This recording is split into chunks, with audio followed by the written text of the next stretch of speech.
जय श्री कृष्णा साथियों, भागवत गीता के भाग 6 में मैं आपका दिल से स्वागत करती हूं। अगर आपने 5 भाग पहले के नहीं देखे हैं तो प्लेलिस्ट में जाकर उन सबको देख लीजिए। और अगर हमारे चैनल पर नए हैं तो प्लीज़ इस चैनल को सब्सक्राइब कर इस अनमोल परिवार का हिस्सा बने। श्रीमद् भागवत गीता में श्री कृष्ण ने यह उपदेश दिया है कि अपने काम को पहले प्राथमिकता दें और पहले अपने काम को पूरा करने की कोशिश करें, तभी दूसरे के काम को करें। क्योंकि जो लोग पहले अपने काम को नहीं करते और दूसरों का काम करते रहते हैं, वे लोग अक्सर परेशान रहते हैं। मनुष्य अपने हृदय से दान कर सकता है, वह अपने हाथों से नहीं कर सकता। और मौन रहकर जो कुछ वह कह सकता है वह शब्दों में नहीं कह सकता। जो चीज़ हमारे दायरे से बाहर हो उसमें अपना समय गंवाना मूर्खता ही होगी। किसी भी व्यक्ति को ना तो समय से पहले और ना ही भाग्य से अधिक कुछ मिलता है, लेकिन उसे पाने के लिए सदैव प्रयत्नशील रहना चाहिए। कान्हा कहते हैं, जो मनुष्य मुझ पर मन लगाते हैं, मेरी भक्ति करते हैं, मैं उनको वह सब कुछ प्रदान करता हूँ जो उनके पास नहीं है, और जो उनके पास है मैं उसकी रक्षा भी करता हूँ। इसलिए यह बहुत जरूरी है कि हम अपने बुरे वक्त में परमात्मा पर भरोसा रखें। भगवान श्री कृष्ण कहते हैं कि कितना भी बुरा वक्त आ जाए, कभी विचलित नहीं होना चाहिए, बल्कि डटकर उसका सामना करना चाहिए।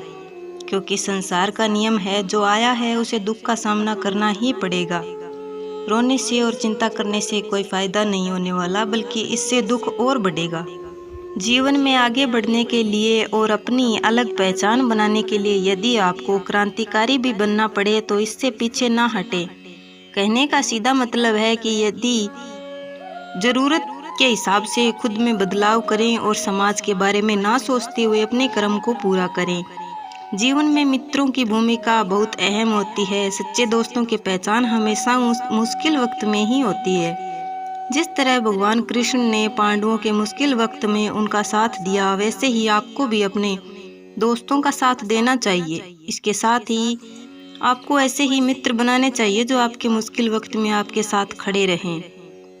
जीवन में हार जीत लगी रहती है, लेकिन सफलता सिर्फ उसी व्यक्ति को मिलती है जो अपनी गलतियों और हार से सीख कर आगे बढ़ता है। हारकर निराश होना किसी भी समस्या का हल नहीं है। किसी भी परिस्थिति में लड़ने के लिए एक बेहतर रणनीति बनाना बहुत जरूरी होता है। बिना रणनीति के आप हर मोर्चे पर कामयाब नहीं हो पाएंगे। यदि पांडव भी श्री कृष्ण द्वारा बनाई गई रणनीति का पालन नहीं करते तो शायद कौरवों के खिलाफ युद्ध में उन्हें जीत नहीं मिल पाती। यदि कोई साधक किसी कारणवश अपनी साधना में सफल नहीं हो पाता तो भगवान उसकी अधूरी साधना पूरी करने के लिए उसे फिर से शुद्ध श्रीमत के घर में जन्म देते हैं। हे धनंजय, मेरे सिवाय इस जगत का कोई दूसरा कारण नहीं हो सकता। मैं ही संपूर्ण संसार का महाकारण हूँ। जैसे मोती सूत के धागे में माला में पिरोए होते हैं, वैसे ही यह संपूर्ण जगत मुझसे ही ओतप्रोत है। यह संसार मुझसे ही उत्पन्न होता है, मुझ में ही स्थिर रहता है और मुझ में ही लीन हो जाता है। कहने का तात्पर्य है कि भगवान के सिवाय संसार की कोई स्वतंत्र सत्ता नहीं है। सत्य, रज और तन, इन 3 गुणों से युक्त मेरी माया को पार करना असंभव है। मनुष्य मेरी इस माया में चिपके रहते हैं और भोग संग्रह की इच्छा छोड़ नहीं पाते। मनुष्य अपने को कभी सुखी और कभी दुखी, कभी समझदार और कभी बेबस, कभी निर्बल तो कभी बलवान आदि मानकर मेरी इस माया में तल्लीन रहते हैं। परंतु जो मनुष्य मेरी इस माया को आसानी से पार कर जाते हैं, क्योंकि उनकी दृष्टि केवल मेरी ही तरफ रहती है, वे मेरी माया में नहीं फंसते। हे भरत श्रेष्ठ अर्जुन, पवित्र क्रम करने वाले मेरे 4 प्रकार के भक्त मेरा स्मरण करते हैं। पहला है अर्थ भक्त, अर्थात दुख से निवृत्ति चाहने वाले भक्त। दूसरा है अर्थात भक्त, अर्थात धन संपदा चाहने वाले। तीसरा जिज्ञासु भक्त, अर्थात केवल मुझे ही जानने की इच्छा रखने वाले। और चौथा है ज्ञानी, अर्थात मुझे ज्ञान सहित जानने वाले भक्त। आइए इनको थोड़ा समझ लें। अर्थ भक्त वह है जो प्राण संकट में आने पर संकट दूर करने के लिए केवल भगवान को पुकारते हैं। कष्ट का निवारण केवल भगवान से ही चाहते हैं, दूसरे किसी से नहीं। वे आर्थ भक्त कहलाते हैं। आर्थ भक्तों में द्रौपदी और गजेंद्र का दृष्टांत ठीक नहीं लगता है, क्योंकि इन दोनों ने अपनी रक्षा के लिए अन्य उपायों का भी सहारा लिया था। चीरहरण के समय जब द्रौपदी भीष्म पितामह और 5 पांडवों पर भरोसा करती रही, तब तक वह रोती बिलखती और कष्ट पाती रही।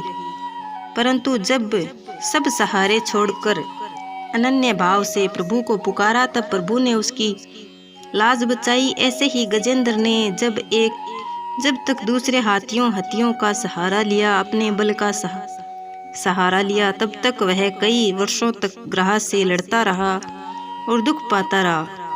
सब सहारे छूटने के बाद जब उसने ओम नमो भगवते कहकर हरि को पुकारा, भगवान ने तुरंत आकर ग्रह का मुंह फाड़ दिया और गजेंद्र का उद्धार किया। अर्थ भक्तों में अभिमन्यु की पत्नी का दृष्टांत सही लगता है, कारण कि जब उस पर संकट आया तब उसने भगवान श्री कृष्ण के सिवाय किसी दूसरे का उपाय का सहारा नहीं लिया। उसने सीधे भगवान से निवेदन किया। उसने श्री भगवान से कहा कि हे जगपति, यह दहकता हुआ अश्वत्थामा का बाण मेरे गर्भ को नष्ट करने के लिए दौड़ा आ रहा है, मेरी रक्षा करें। तुरंत उत्तरा के गर्भ में प्रविष्ट होकर भगवान ने गर्भ की रक्षा की और परीक्षित को बचाया। अर्थात ही भक्त वह है जिनको अपनी सुख सुविधा के लिए धन संपत्ति प्राप्त करने की इच्छा हो जाती है, परंतु केवल भगवान से ही चाहते हैं, दूसरों से नहीं। ऐसे भक्त अर्थात भक्त कहलाते हैं। जिज्ञासु भक्त वह है जिसमें भगवान को जानने और भगवत भक्ति करने की जोरदार इच्छा हो जाती है। जिज्ञासु भक्तों में उद्धव जी का नाम लिया जाता है। भगवान ने उद्धव जी को दिव्य ज्ञान का उपदेश दिया था, जो उद्धव गीता के नाम से भी प्रसिद्ध है। श्रीमद् भगवत गीता में उच्च कोटि के भगवत प्रेमी को ज्ञानी भक्त माना गया है। उनके मन में कभी भी किसी प्रकार की कोई इच्छा नहीं होती, वे केवल भगवान से प्रेम में ही मस्त रहते हैं। ऐसी प्रेमी भक्तों में गोपियों का नाम प्रसिद्ध है। गोपियों ने अपने सुख का त्याग कर प्रियतम भगवान के सुख को ही अपना सुख माना था।